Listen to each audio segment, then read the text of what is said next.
Bonjour à tous, c'est Mini.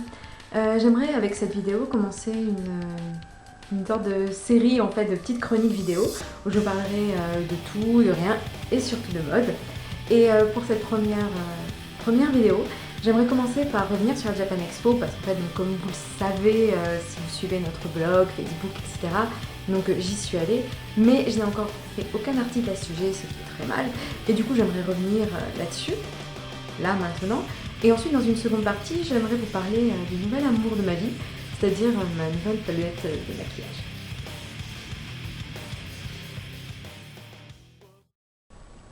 Alors la Japan Expo, donc que dire sur l'édition de cette année?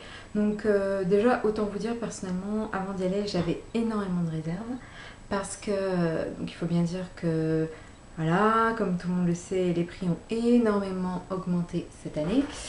Donc voilà, donc ça fait depuis plusieurs années qu'on assiste à ce phénomène, hein, une augmentation assez démesurée des prix, avec pas forcément un contenu qui suit.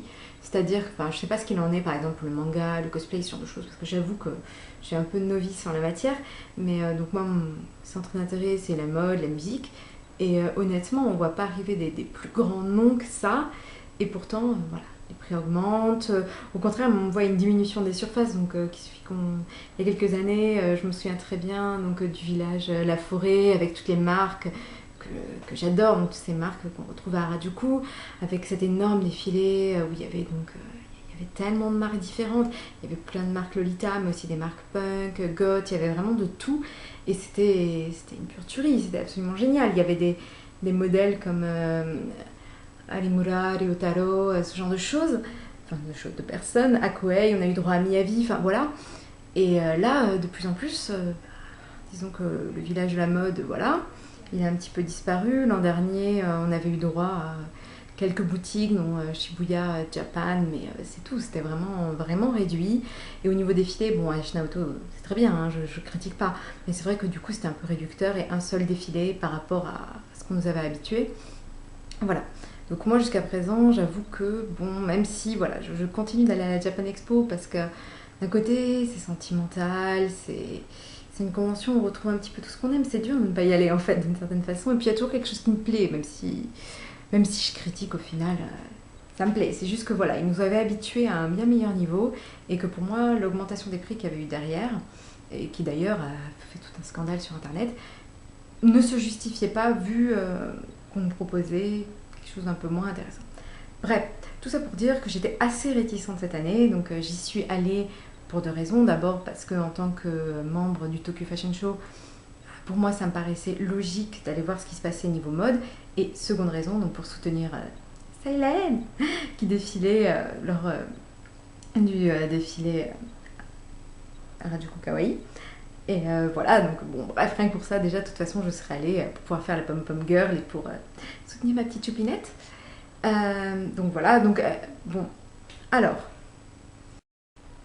donc pour moi, les gros points qui jouent en faveur de cette édition de la Japan Expo du point de vue mode, hein, donc c'était la venue de plusieurs modèles influents, donc Kali, Ayumi Seto, Una, Apochi, tout ça, ainsi que la tenue donc, du défilé Harajuku Kawaii et la présence de Six Person Doki Doki et notamment de Sébastien Masuda, puisque c'est quand même, voilà, je veux dire, c'est le maître à penser de Kali, c'est un directeur artistique extrêmement influent à Harajuku, c'est véritablement, voilà, si on prend Sébastien Masuda, Kali, tout ça, c'est véritablement les icônes du renouveau d'Harajuku qui, à travers une sorte de révolution kawaii, est véritablement en train de reprendre la place que, disons-le honnêtement, que le quartier d'Harajuku avait un peu perdu sur la scène tokyoïte. Donc voilà, donc extrêmement contente de ce côté-là.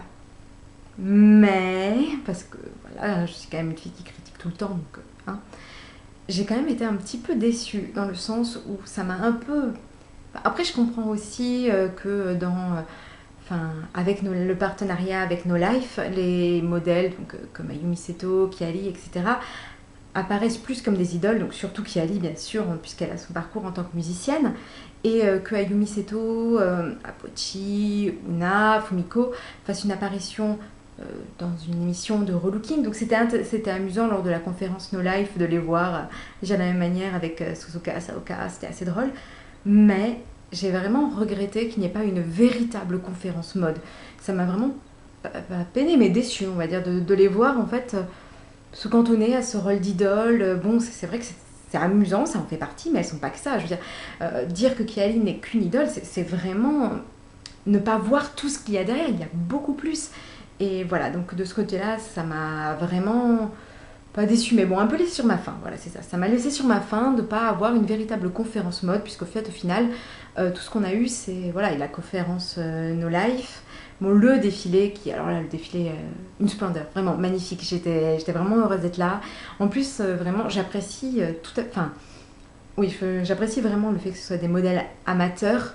Donc bon, même si certaines filles avaient l'expérience des défilés, etc. Mais ce que je veux dire, c'est que ce sont des personnes qui aiment la mode et non pas des grandes bringues, des mannequins stéréotypés comme on voyait il y a quelques années.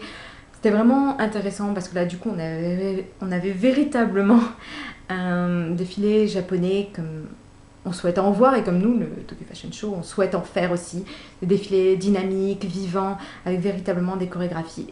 Et d'ailleurs, mention spéciale au passage de Six Percent Doki Doki. C'était pas forcément ma marque préférée qui défilait, hein. Je préfère Spinzara du coup, même si j'adore tout ce qui est accessoires Six Percent Doki Doki notamment. Mais franchement, les chorégraphies, etc., c'était vraiment waouh, juste divin. Où en étais-je? Oui, donc oui, je parlais de ma déception par rapport, voilà, donc un petit peu déçue, un peu laissée sur ma faim, d'avoir eu juste une conférence No Live, de ne pas avoir de vraie conférence mode. Après, je sais qu'il y avait un événement à Bodywood auquel nous n'avons pas pu nous rendre, mais bon, ça encore, c'était un petit peu en marge de la Japan Expo, donc voilà. Donc bon, très bon point, même si, voilà, un peu frustrée.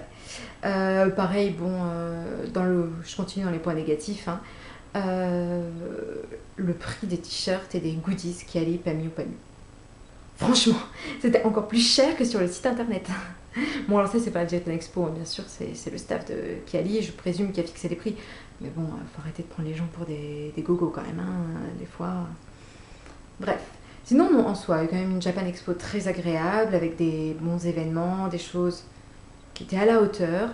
Voilà, même si, comme je disais, je suis un peu... Bah, voilà.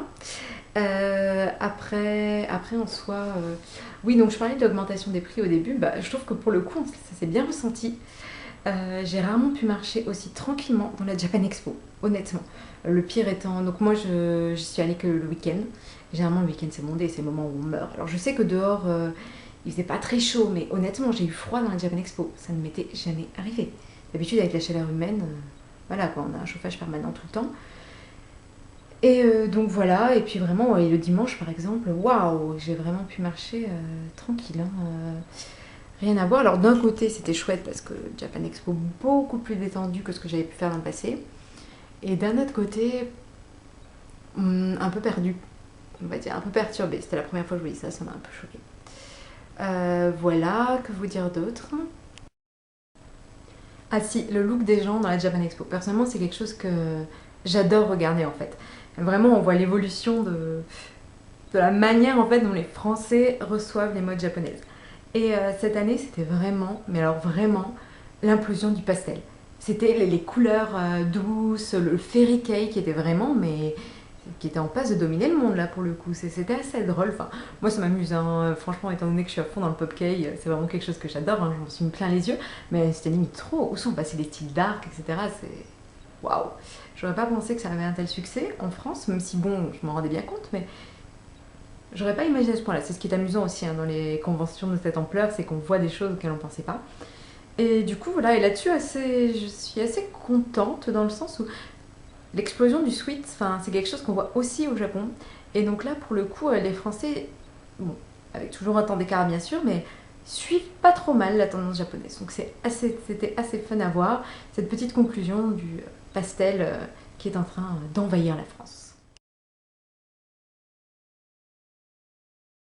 Donc après ce petit retour sur la Japan Expo, je vais maintenant vous parler de ma nouvelle meilleure amie, à savoir la Amoai Palette de Urban Decay. Je suis une grande fan de Urban Decay, hein, même si jusqu'à présent je n'avais jamais acheté.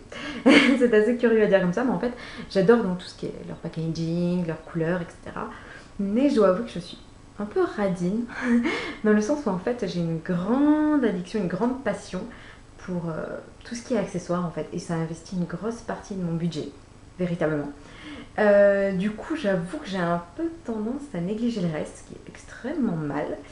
Mais là, depuis quelques temps, j'ai décidé vraiment de faire des investissements et j'ai notamment investi dans mon nouveau maquillage et donc dans une nouvelle palette de maquillage parce que je fonctionnais avec des vieilles palettes qui dataient vraiment, qui devaient dater de l'Antéchrist et qui étaient dans un état lamentable. Et enfin, franchement, j'arrivais à rien. Je fais des maquillages très très simples. Bon, je fais toujours des maquillages assez simples parce que je ne suis pas une déesse du maquillage.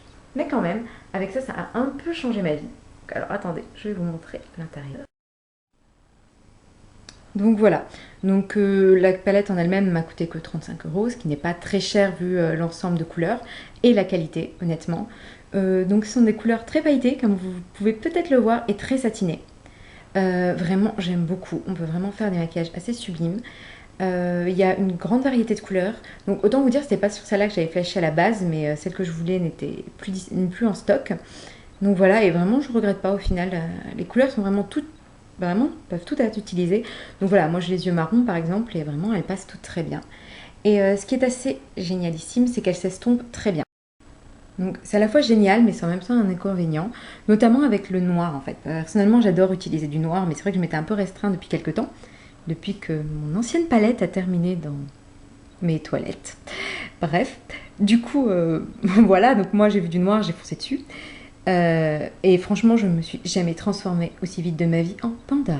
Parce que bon, c'est quelque chose d'assez habituel, hein. Je ne suis pas une grande maquilleuse, comme je vous le disais, c'est pas du tout mon point fort. Mais alors là, franchement, ça s'estompe vraiment, vraiment trop. C'est-à-dire que bon, déjà je me suis retrouvée partout et surtout ça fait pas un noir bien mat, je suis vraiment obligée de le mixer avec d'autres couleurs. Et ça s'estompe très vite, c'est-à-dire que si en début d'après je vais mettre du noir, je vais avoir un beau noir, mais alors vous êtes sûr que 2 heures après c'est gris.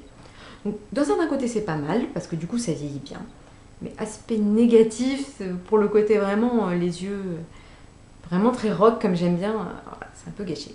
Donc là je vous montre par exemple le maquillage que j'ai fait aujourd'hui. Donc je vous dis, ça reste simple, pour la simple bonne raison que bon déjà je ne sais pas très très douée, mais surtout il fait 38 degrés dehors. Donc voilà, je vous aime beaucoup, mais honnêtement, mettre des circle lens et des fossiles, c'est même pas la peine de l'imaginer. Déjà, là, j'ai chaud rien qu'en ayant les cheveux détachés et en ayant mon ordinateur allumé. Donc voilà, donc là, je sais pas si vous voyez bien.